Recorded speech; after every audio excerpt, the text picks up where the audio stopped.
மூடிலாம் வைக்காத துறன்ற சொல்லல. இவர் துறக்கிறாரு, துறக்கிறதான் சில பேர் கண்டிக்கிறாங்க, அதை கூட ரசூல் ஸல்லல்லாஹு அலைஹி வஸல்லம் கண்டிக்கல. அப்ப இதுல என்ன நம்ம விளங்குறோம்? இறந்து போன ஒரு ஆளை மூடியும் வைக்கலாம், முக்கியமான ஆளுக்கு பார்க்க விரும்பினார்களே ஆனால் திறந்தும் காட்டலாம். மூடி வச்சிட வேண்டியது, பார்த்துட்டாங்கன்னு திறந்தே போட்டக்கூடாது. ஏன்னு கேட்டா கொசுமுக்கி பல விஷயங்கள் அதுல இருக்கிறது, அதனால மூடி வைக்கணும். யாராவது வந்தாலும் செய்யணும், திறந்து பார்க்கணும். அபூபக்கர் பார்த்திருக்கிறாங்க, ஜாபிர் ரலியல்லாஹு அன்ஹு மாதிரி திறந்து பார்த்திருக்கிறாங்க. அப்ப இது ரசூல் ஸல்லல்லாஹு அலைஹி வஸல்லம் அவர்கள் முன்னிலையில் அப்துல்லாவுடைய ஜனாசா மூடப்பட்டு இருப்பதற்கும் ஆதாரம், மூடியதை வேண்டியவங்க திறந்து பார்த்தாங்க என்பதற்கும் இது ஆதாரமாக திகழ்கிறது.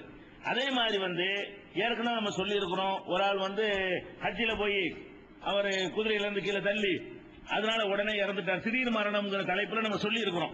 அந்த ஹதீஸ்ல நபி ஸல்லல்லாஹு அலைஹி வஸல்லம் என்ன சொல்லுவாங்கன்னு கேட்டா, வலா துஹம்மிரு ரஸஹு, இவர் தலையை மூடாதீங்க, இறந்து போயிட்டார்ல, இறந்து போனதா தலையை மூடிடாதீங்க அப்படின்னு சொல்லுவாங்க. அவருக்கு தலையை மூடாதீங்கிறதுல என்ன இருக்குது உங்களுக்கு? மற்றவங்களுக்கு மூடலான் இருக்குதுல. அவர் இஹ்ராமா இருந்த காரணத்தினால, ஹஜ்ஜிக்கு போய் இஹ்ராம் கட்டிட்டு மௌத்தா போனதுனால உயிரோட இருக்கிற காலத்தில் அவர் மூட மாட்டார், மூடாமலே இருப்பார். அதே கோலத்தில் அவர் வரட்டுமே என்பதற்காக வேண்டி தலையை மூடாதீங்க என்று சொல்றாங்க. அதுல இருந்து மற்றவங்களுக்கு மூடலான்னு வருது. மற்றவங்களுக்கு மூடுற ஒரு வழக்கம் இருந்தா தான் சொல்லணும். யாருக்குமே தலையை மூட மாட்டாங்கன்னு இருந்தா இது சொல்ல தேவையே இல்லை. ஒருத்தருக்கு மூட மாட்டாங்களே, எல்லாருக்கும் மூடுற ஒரு வழக்கம் இருந்ததுனாலதான் அவர் தலையை மூடிடாதீங்க, வழக்கமா மூடுவீங்களே அந்த மாதிரி மூடிடாதீங்கிற அர்த்தம் அதுக்குள்ள அடங்கி இருக்கிறது. அப்ப அந்த ஒரு ஷஹீதான ஹஜ்ஜுக்கு போய் இறந்தவர் அவருக்கு சொல்லும் பொழுது வலா துஹம்மிரு ரஸஹு என்று ரசூல் ஸல்லல்லாஹு அலைஹி வஸல்லம் சொன்னார்கள். அதுக்கு காரணத்தையும் சொன்னார்கள். ஃபஇன்னஹு யுபாஸு யௌமல் கியாமத்தி முலப்பியன், கியாம நாள்ல தல்பியா சொன்னவராக அவர் எழுப்பப்படுவார். ஹஜ்ஜுக்கு லப்பைக்கு சொல்லி தல்பியா சொல்றாங்கல்ல, லப்பைக் அல்லாஹும்ம லப்பைக் என்று சொல்வதற்கு பேர் தல்பியா. அதை முழிந்தவராக அவர் மறுமை நாளிலே எழுப்பப்படுவார் என்றும் ரசூல் ஸல்லல்லாஹு அலைஹி வஸல்லம் சொன்னார்கள். இது புகாரியில 1256, 1266, 1267, 1268, 1893, 1849, 1850, 1851 ஆகிய ஹதீசுகள்ல இது இடம்பெற்றிருக்கிறது. இதெல்லாம் நமக்கு என்ன காட்டுது? ஒரு ஆள் இறந்துட்டாங்கன்னு சொன்னா ஃபர்ஸ்ட் குறிப்பாட்டு, ரெண்டாவது ஃபர்ஸ்ட் என்ன பண்ணணும்னு கேட்டா கண்ணை மூடிவிட்டு விருப்பமான திசையில் அதை வைத்து விட்டு அடுத்து அவரை மூடி வைத்து விட வேண்டும். மூடி போட்டு வச்சுக்கணும், துணியை போட்டு போட்டிடணும், குளிப்பாட்டுறது பின்னாடி. அதுக்கப்புறம் இந்த இறந்த பாடி இருக்குல்ல, அதை முத்தமிடுறது. ஒரு ஜனாசா ஆயிட்டாங்கன்னு சொன்னா அவங்கள ஒரு வேற மாதிரி உசுரோட இருக்கும் போது எல்லாம் செஞ்சிருப்பாங்க. இறந்த பிறகு அந்த பாடி என்ன செய்ய மாட்டாங்க, விற்க ஆரம்பிச்சிருவாங்க எல்லாரும். அதுவும் கொஞ்சம் ஃப்ரெஷ்ஷா இருந்தா வேண்டாம், கொஞ்ச நாளைக்கு அழுது பொருள்வாங்க. ஒரு 2-3 மணி நேரம் ஆச்சுன்னு வைங்களேன், அப்புறமேல அது யாராலையும் விரும்பப்படாது. ஆனால் நபி ஸல்லல்லாஹு அலைஹி வஸல்லம் அவங்க மரணித்த பிறகு அபூபக்கர் சித்திக் ரலியல்லாஹு அன்ஹு அவர்கள் வந்தாங்கல்ல, முகத்தை திறந்தாங்கல்ல, திறந்து விட்டு ஃபகப்பலஹு சும்ம பக்கா, அவர்களை முத்தமிட்டு விட்டு அழுதார்கள் வருகிறது. இது ரசூல் ஸல்லல்லாஹு அலைஹி வஸல்லம் அங்கீகாரம் இது கிடையாது. முத்தமிட்டு விட்டு அழுதல் என்பது ரசூலுல்லாஹ்வுடைய அங்கீகாரம் ஒன்றும் கிடையாது. அல்லாஹ்வுடைய ரசூல் என்ற அடிப்படையில் தான் செஞ்சாங்களே, யார் யார் மூத்தா போனாங்களோ அவங்களை எல்லாம் போய் முத்தம் போட்டுட்டு இருக்கல. அல்லாஹ்வுடைய ரசூல் என்ற முறையில் அவங்க கூடுதல் முகபத்துல அபூபக்கர் அப்படி செஞ்சிருக்கிறாங்க. இதை வைத்துக் கொண்டு நம்ம மார்க்க ரீதியாக முத்தமிடுவதுங்கிறது எடுக்க இயலாது.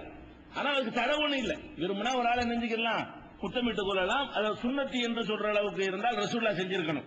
இது ஒரு விஷயம். இது புகாரியில 1242, 3670, 5712, 4454 ஆகிய ஹதீசுகள் எல்லாம் இடம்பெற்றிருக்கிறது.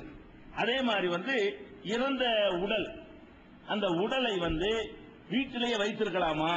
கொஞ்சம் அதிகமான நேரம் சில காரணங்களுக்காக வேண்டி, சில காரணத்துக்காக வேண்டி என்ன செய்வோம், வீட்டிலேயே வைத்திருக்கலாமா அப்படிங்கிற இந்த காலத்துல வரும். ஏன்னா பயணங்கள் அது அதிகரித்து விட்டது, எல்லாம் தூரம் தொலைவில் இருக்கிறோம்.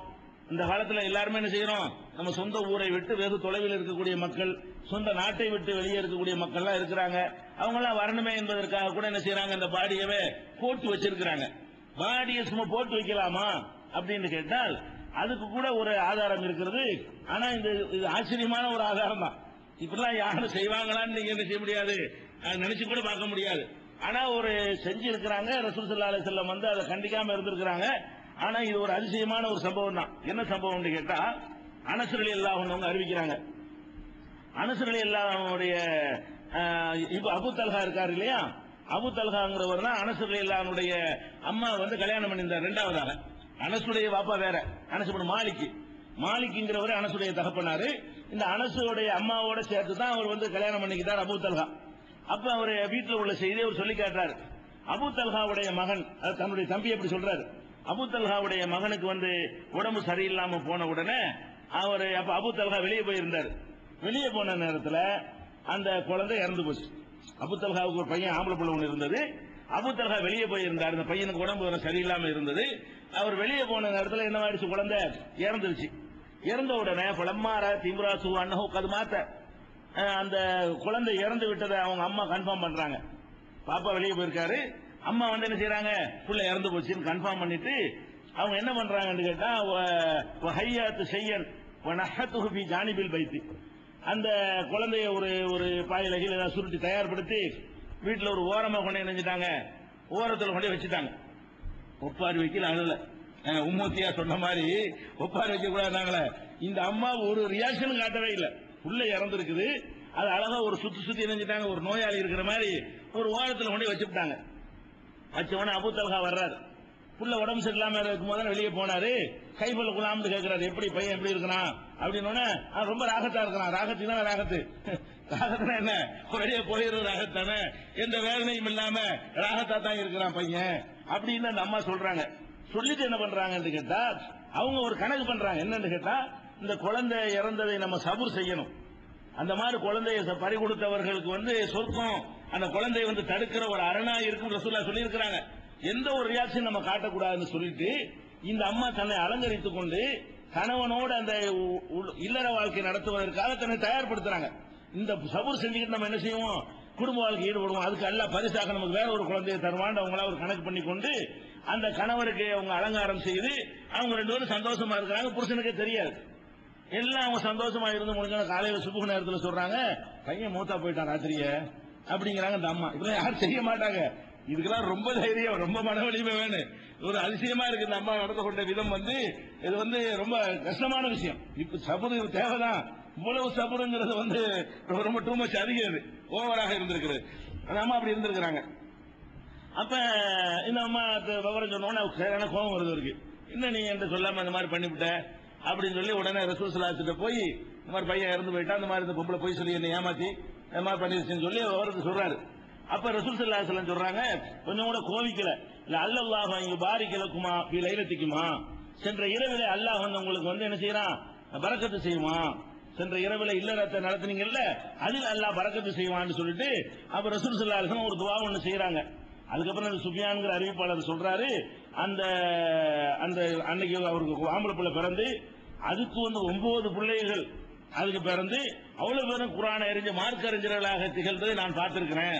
யாரு, இந்த இந்த அன்னைக்கு உருவான கருவுல உருவான குழந்தை அபூ தல்ஹாவுக்கு அவருடைய மனைவிக்கு அன்றைய இரவில் ஒரு குழந்தை உருவாகி அந்த குழந்தை பெரிய ஆளா போய் அது 9 பிள்ளையை பெற்று அந்த 9 பிள்ளைகளும் பெரிய மார்க்க அறிஞர்களாக குல்லுஹும் குர்ஆன் எல்லாரும் குர்ஆனை ஓதி ரசூலுல்லாஹ் துஆ செஞ்சாங்கல்ல, அல்லாஹ் உங்களுக்கு பரக்கத்து செய்வாண்டு அது நிறைவேறியது என் கண்ணால பார்த்தேன்னு சொல்லிட்டு அந்த அறிவிப்பாளர் சொல்றாரு. புகாரியில 1301வது ஹதீஸாக வருகிறது.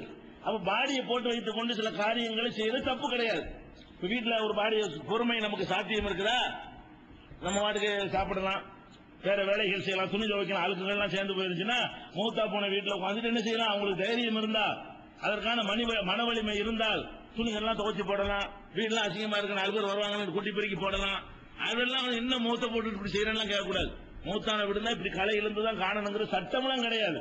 களை இழந்து காணுவதற்கு அனுமதி இருக்குது. களை இழந்து காணப்படுவதற்கு ஒரு 3 நாளைக்கு என்ன இருக்கு, பர்மிஷன் இருக்கே தவிர அப்படித்தான் இருக்கணும்னு சட்டமா நல்லா இருக்கலாம். சாதாரணமா இருக்க யாருக்காவது தைரியத்தை எல்லாம் கொடுத்திருந்தானே என்று சொன்னால் அவர்கள் அப்படி இருந்து கொள்ளலாம். பாடியை போட்டுக்கொண்டே வேலைகள் முக்கியமான வேலைகள் இருந்தால் இதுக்கு மேல முக்கியமான வேலையா இல்லறத்தில் ஈடுபடுவதற்கு விட முக்கியமான வேலை எவ்வளவு தானே செய்யும். அவங்க இதையே ஈடுபட்டு இருக்கிறாங்க என்று சொல்வதிலிருந்து விளங்கிக் கொள்கிறோம். அதனால பாடியை வீட்டுல போட்டு வச்சுக்கிறதுலாம் ஒரு பெரிய தப்பு கிடையாது. வீட்டுல பாடியை போட்டுட்டு ஒரு காரியம் செய்யக்கூடாது அப்படிங்கிற ஒரு மேட்டும் கிடையாது. இதுல இருந்து சொல்ல கண்டிக்கல, நீ என்ன வேலை செஞ்ச புள்ள செத்து போயிருக்கான் உனக்கு இந்த மாதிரி பண்ண தோணுதான்னு கேட்டாங்களா? அப்படிலாம் கேட்கல. ஒரு ஆள் இறந்து போச்சுன்னா அன்னைக்கு கல்யாணத்தை கூட வச்சிருப்பீங்க, இப்படி கூட வைங்களேன், ஒரு மாப்பிள்ளைக்கு போட்டு கல்யாணம் பண்ணி பேசி வச்சிருப்பீங்க. அந்த நேரம் பார்த்து அந்த வீட்டுல ஒரு ஆள் இறந்து போயிடுவாரு, பாடியை போட்டு கல்யாணம் பண்றதா நம்ம நினைக்கமா இல்ல, அதெல்லாம் தேவையில்லை, அது பாட்டுக்கு நடந்துட்டு போகுது. கல்யாணத்தை நிப்பான அந்த பெண்ணுடைய மனசு இப்படி பாதிக்கப்படும். அதுக்கு பல கதை கட்டி விட்டுருவாங்களே, இந்த பொண்ணு வந்து நுழைஞ்சா அதோட இந்த மாதிரி போயிடுச்சேன்னு சொல்லி அப்படி சகுனம் பார்த்துருவாங்கல, அப்படி எல்லாம் தைரியம் உள்ளவரோட செய்யணும். கல்யாணம் பண்ற மாதிரி இருக்கணும். இது கல்யாணத்துக்கு இது ஆதாரம் தானே. குடும்ப வாழ்க்கையில் ஈடுபடலன்னா கல்யாணம் பண்ண என்னங்கிறேன், அதை விட கம்மி தானே கல்யாணம் பண்றதுங்கிறது. அப்ப கல்யாணத்தை கூட என்ன செய்யலாம், ஒரு பாடி ஒரு வீட்டுல இறந்துட்டாங்கன்னு சொன்னா அதுக்காக நம்ம ஏற்கனவே செஞ்ச முடிவுகளை எல்லாம் நிறுத்த தேவையில்லை. தைரியம் இருந்தா நிறுத்திக்கலாம், செஞ்சு கொள்ளலாம். இதையெல்லாம் மார்க் அடிப்படையில் விமர்சிக்கவே இயலாது, தப்புன்னு சொல்ல இயலாது. யாராவது செஞ்சாங்கன்னா அது தப்புன்னு சொல்ல இயலாது. அதுக்கடுத்து என்ன, குளிப்பாட்டுறோம்ல, இதுக்கப்புறம் குளிப்பாட்டுறது. இறந்து போனவர்களை இந்த மாதிரிலாம் வந்து செஞ்சு விட்டு அதுக்கடுத்து குளிப்பாட்டுற விஷயம் இருக்குது. குளிப்பாட்டும் போது எப்படி குளிப்பாட்டுறது? இப்ப சட்டை வேட்டியோட தானே ஒருத்தர் மௌத்தா